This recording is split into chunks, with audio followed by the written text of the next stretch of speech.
Alright, magandang gabi po sa inyong lahat mga kababayan, Batang Maynila to. Yan po sa ating screen. Yan po ay litrato. At sino-sino ba nandyan? Dito po sa litrato sa taas, umpisa po sa kaliwa, yan po si Boss Vic Del Rosario, Chairman and CEO Viva Communications. At katabi ni Boss Vic Del Rosario ay etong si Manny V. Pangilinan. Sir Manny V. Pangilinan, Chairman and CEO MVP Group of Companies. Katabi ni MVP ay si Aga Mulak, Sherlyn Gonzales Mulak, Atasha Mulak at si Andres Mulak. Bakit sila nandyan? Anong meron? Nagkapirmahan lang naman ng kontrata mga kababayan. At Viva Film, Studio Viva, VAA TV5, Signal TV, and M-Quest o Media Quest Ventures come together for the biggest project coming to Pinoy TV. Meron pong napakalaking project dito sa Pinoy TV na pinagbibidahan ng Mulak family. Ayan mga kababayan, sino-sino pa yung mga executives ng Viva at MVP Group na nandyan? Maliban kay Boss Vincent Del Rosario, itong presidente nga and COO ng Viva Communications Incorporated, nandyan din po si Boss Valerie Del Rosario, President and COO Studio Viva Incorporated, Miss Jane Basas, President and CEO Media Quest, M-Quest Ventures, Signal TV. Nandyan din po si Mr. Guido Zabalero, President and CEO of TV5, Miss Shena Olaso, FVP Head Channels and Content Management, Signal TV, Head of Special Projects, Media Quest, at si Mr. Victorico Vargas, SVP Leadership Transition Officer of PLDT. Yan mga kababayan yung panibagong abangan natin sa TV5. Ito sabi ng mga kababayan natin, mukhang malapit na talaga nating makita. Ito si Andres Mulak sa Itbulaga. Kasi matagal nang matagal nang nababalita yan at matagal nang hinihintay ng mga legit number cards itong pagdalaw. O sana nga hindi lang pagdalaw kundi pagsali ni Andres Mulak dyan sa Itbulaga. At marami pong mga number cards ang excited na. Sabi nga nila, wow, mukhang meron akong bagong susubaybayan sa TV5. Sana sitcom ng Mulak family, Hi-Tash and Andres. At hindi pa man nag-umpisa, ito na, meron na agad intriga mga kababayan. O sabi ng isang legit number cards, I'm sure pantapat ito sa Legazpi tuwing Sabado before Itbulaga. So mukhang magkakaroon ng magkakaroon ng tapatan between the Mulak family and the Legazpi family. Kasi sa Itbulaga at tahanang pinakamasaya may tapatan na eh. 'Di ba? Nandiyan si Atasha Mulak at dun sa kabila yung yung kakambal ni Mavi Legazpi. Sino 'yon? Sino ba 'yon? Babae. Basta isa sa mga Legazpi dun sa kambal. So, dun sa labanan na 'yon, obvious naman na talagang sinapawan ni Atasha Mulak yung isang Legazpi na 'yon. At ito naman, laban na ng pamilya. So yan ang abangan natin. At ito, hindi pa nagsisimula. Meron ng gustong i-partner dito kay Andres Mulak. Sabi ng kababayan natin, sana soon ang maging partner ni Andres Mulak ay si Juliana Torres Gomez.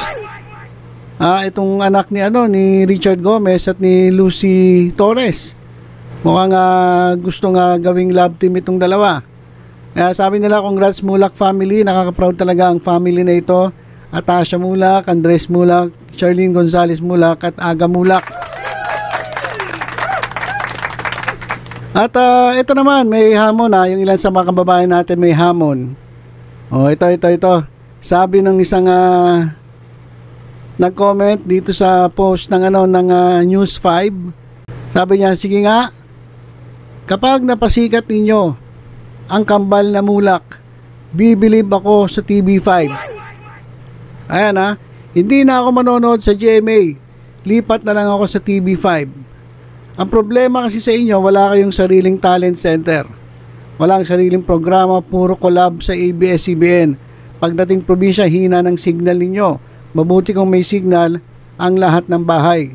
So ito mga kababayan, hamon ito ng isang manonood.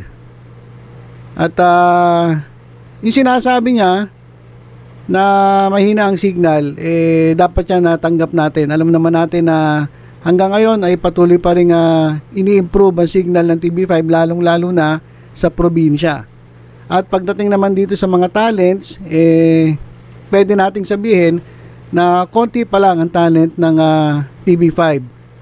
At karamihan nga, tama naman siya karamihan ay galing sa collaboration with ABS-CBN at sa iba pang mga mga networks. Pero sinasabi niya na kung mapasikat ng TV5, etong si Atasha Mulak at Andres Mulak ay lilipat siya from GMA to TV5. Yan ang hamon. At tawagin na lang natin siyang Jerome. Tatandaan ko yung hamon mo, Jerome. Sinabi mo yan sinabi mo yan lilipat ka from GMA to TV5 kapag sumikat na itong kambal na Mulak. Kapag napasikat sila ng TV5. Kaya ililista ko na yung pangalan mo. Screenshot ko na para pagdating ng araw, ikakamustahin kita. At ibabalik ko sa iyo yung sinabi mo na hamon dito sa TV5. So yun mga kababayan, napakarami pang mga komento at nagko-congratulate dito sa Mulak family. At ito mga kababayan bago tayo magtapos, meron lang ako ipapakita sa inyo. Ayan mga kababayan. Yan po yung litrato na kumakalat sa social media. Basta nyo po yung nasa litrato. At tingnan nyo yung kagagawan na itong mga tulongges at mga walang magawa sa buhay. Diba? Hanggang ngayon kasi hindi pa rin nila matanggap na ang number 1 noontime show ay ang Itbulaga. At sila nasapawan, maraming mga nawala sa kanila. At hindi nila matanggap yung nangyari, kaya tingnan nyo kung ano-anong ginagawa nila. Pati yung mga bata ay ginagamit para makaganti dito sa TVJ. Hindi ko na babanggitin pa kung sino yung pinatatamaan nila, pero tingnan nyo na lang sa litrato. Di ba gagamit pa kayo ng bata para lang manira? Mag-edit kayo ng picture at para saan? Yun ang tanong kayo, para saan? Dahil wala na kayong maitapon dito sa TVJ, ganito gagawin ninyo. Di ba? Sobra naman ng pambabastos na yan at sobra naman ng below the belt na yung ginagawa ninyo. So sana ito makita ito ng mga taong concern para magawa ng aksyon itong ginagawa nilang pambabastos. Saka matindi nito kasi bata pati bata ginagamit ninyo. Pati hindi kayo gumawa ng legit na issue, pag-usapan. Diba? Hindi yung ganito na gagawa kayo ng ganito. Mambabastos kayo, bata pa, para makaganti dun sa kabila. Tingnan nyo kung anong klaseng pagkatao meron kayo. Diba? Tingnan nyo nga napakawalang hiya nitong mga ito. So ilang mga kababayan, muli congratulations sa Mulak family. Syempre kay Vic Del Rosario, kay MVP Manny V. Pangilinan, sa Mulak family, Aga Mulak, Charlene Mulak, Atasha Mulak at Andres Mulak, congratulations sa isang napakalaking proyekto na abangan ng mga Legend Abercads. At dito naman sa kalokohang ginawa nitong tulonggis na ito, yung gumawa ng litratong yan, sana bumalik sa'yo yung pinagagawa mo. Alright, so yun muna mga kababayan, tutok-tutok lang sa Batang Maynila to. Sa iba pang updates, ingat po tayong lahat. God bless.